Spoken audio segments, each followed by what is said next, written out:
Welcome back, America. I'm Hugh Hewitt, joined by United States Secretary of the Interior, Doug Burgum. Mr. Secretary, welcome. You're looking great. I hope you had a great 4th of July. Fantastic, Hugh, and always great to be with you on air. Thank you. I had my audience stunned. I actually read a Department of Interior, Bureau of Land Management press release while we were getting our technical difficulties worked out on commingling. And at the end of it, I said, I can't believe commingling has ever been banned.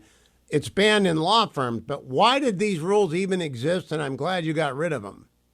Well, I can't explain why. I've found dozens, if not hundreds, of things in the federal government that don't match up with common sense. They don't match up with physics. They don't match up with economics.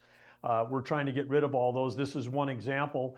And of course, this is something that many states, like my home state of North Dakota, we've been allowing oil producers in the Bakken to be able to commingle, if you will, across the various different things. And some of this is accounting because under Bureau of Land Management rules, you couldn't commingle if you had a pooling area that included federal, tribal, private, or state interests. You had to be developing those separately. We estimate by allowing this to happen the way that many states have been doing for decades with the technology that's available today to make sure that every royalty owner gets paid the right royalty for their portion of the production, that everything's accounted for in terms of the royalties that might go to the U.S. Treasury, that allowing this to be unified across a single well pad, as you noted in your opening remarks, could save the industry $2 billion. This is one of these rule changes. We proposed it. It got included in the One Big Beautiful Bill. Now it's in law, and now the Bureau of Land Management can catch up with what many states and private development of oil fields have been doing for a long, long time. It's going to take a long time to get through everything in the One Big Beautiful Bill. But what mattered most to you, Mr. Secretary, in the legislation that was signed on Friday? Well, I think at the biggest picture at the highest level is, it's always the economy, as you know, Hugh, and you can't separate the economy from energy policy, and you can't separate the economy from national security. All these things tied together, and the beautiful bill was amazing because it reduced taxes, it reduces regulation, it supports our defense, it secures our border. And so it was beautiful in that all the things that we need to have a very prosperous future as the golden age, as President Trump said, that's coming, this is set up. And of course, with President Trump as the best economic developer any country's ever had, the amount of foreign direct investment that he's bringing into the United States right now at record levels. I mean, this is not just drill, baby, drill. This is going to be build, baby, build because of all the remanufacturing and reshoring that's going to go on here. But to do that, we need energy, we need power, and that's what we've been focusing on at the National Energy Dominance Council, and it's been a big focus of Interior as well, making sure we cut regulations to allow American ingenuity, American job creators in the energy industry to go full tilt and do their very best at outperforming the rest of the world as they have. You know, Mr. Secretary, last week I talked to your counterpart over at Energy, Chris Wright, and I talked a little bit about pipelines because it's really so critical to our infrastructure. He said that's really Doug Burgum's business. How is pipeline are we expediting pipelines because they do make America run? Well, absolutely, and thanks to a Supreme Court ruling around the NEPA, environmental protection rules, and then what we're doing in Interior around environmental assessments, EA, environmental impact studies, EISs.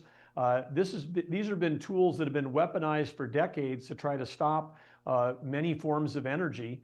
And of course, a pipeline, if you're going to have a 1,000-mile pipeline, invariably it's going to have some nexus with federal land, and that's where the protests were held. That's where the lawsuits occurred. I had direct experience with this with the Dakota Access Pipeline, 1,100 miles long. It had less than 1 mile of federal nexus. That's where everything was occurring to try to stop the entire project. And of course, when we can move energy around our country that we can produce here, we not only have energy security, but we also have lower prices. Everybody should be caring about this. Places that have blocked pipelines, like the state of New York and like California, now have among the highest electric prices in the country because with clean U.S. natural gas producing electricity, they're just missing out. If someone's going to come in and put an AI data center, if someone's going to remanufacture, they are not going to move to these states that have constricted energy reduction, because in some cases their electric prices in New England are 3 to 4 times higher than they are in other parts of our country. Now, Mr. Secretary, last time you were on the program, you mentioned a term that I let go by because I didn't know what it was. I still don't know what it is. Stranded natural gas. And your proposition was AI could go to North Dakota or Montana, wherever there was stranded natural gas and a naturally cool environment. What is stranded natural gas? Well, some of these fields that we have, like the Bakken in North Dakota or others, are either because of distance it's stranded, or in the case of the Marcellus, they've got all this gas capacity, but New York won't let you build a pipeline, through that state. So then there's excess gas that's there that can't make its way to market, whether it's domestic or whether it's overseas. And we have an opportunity to go to those places, develop electricity, and then you're converting with AI. The thing that's never happened before in human history is we can take energy, turn it into electricity, and we can turn electricity into intelligence. An AI data center is very different than a data center that's processing a shopping claim or a healthcare bill. If you've got an AI data center, it's the highest value we've been ever able to use a kilowatt, again, in human history. A kilowatt of electricity is worth more than ever before because we can turn electricity into intelligence.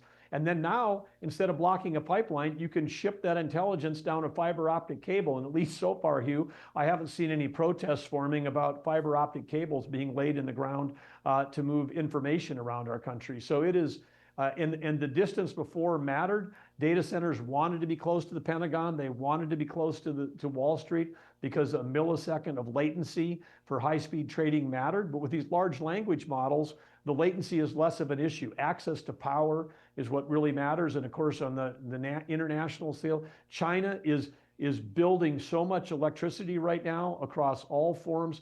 They built more coal last year, 94 gigawatts of coal. Than anybody else in the world. This is 94 gigawatts is more than all the electricity consumed by California plus New York. 1 gigawatt's Denver. Whoa. China built 94 Denver's worth of electricity from coal. They got 30 nuclear plants, hundreds of billions into hydro. They are building out electricity in an effort to win the AI arms race, and this is part of why President Trump so wisely declared a national energy emergency, is because we've got to get our electricity game on, or we're going to lose the AI arms race to China. Let me do a very, very basic thing. You've been there 6 months. Are you staffed up, Mr. Secretary? Have you got your people through the Senate yet? Or are you still waiting for people? Big backlog. We're happy that the Senate worked quickly on the one big beautiful bill, but as soon as they come back, I know that there's over 100 Senate approved appointees to go across all these cabinet agencies that have already got their committee vote. They've already been approved. The Senate's got the majority.